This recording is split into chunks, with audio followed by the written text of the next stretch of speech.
Those who could not travel to Johannesburg, the London Memorial was a fitting tribute for the leader who had touched so many. Veterans of the struggle shared their memories.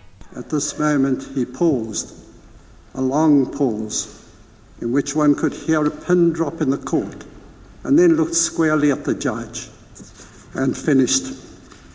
It is an ideal which I hope to live for and to achieve. And then dropping his voice very low, he added, but if needs be, it is an ideal for which I am prepared to die. He sat down in a moment of profound silence. From the public benches, one could hear people release their breath with a deep sigh as the moment of tension passed. Some women in the public gallery burst into tears. We sat like this for perhaps a minute before the tension ebbed and the trial continued. Veteran ANC activist Thembi Nobadula described how, as the newly elected president, Nelson Mandela spent hours listening to the concerns of her women's group about reconciliation. He told us he was a president of South Africa, not a president of only those who were oppressed by apartheid.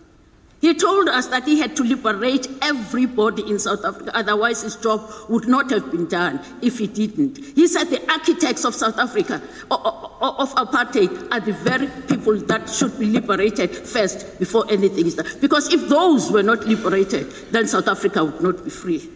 He brought together people who are enemies. You saw the President of the United States shaking hands with the President of Cuba. That is Mandela. This is what he stood for. There were hymns and, of course, singing and dancing, which spilled out onto Trafalgar Square after the memorial was over.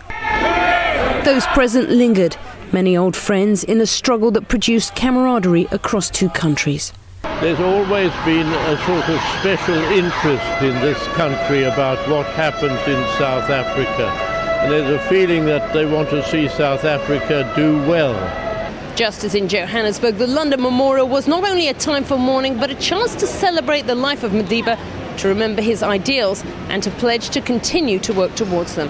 Catherine Drew, SABC News in London.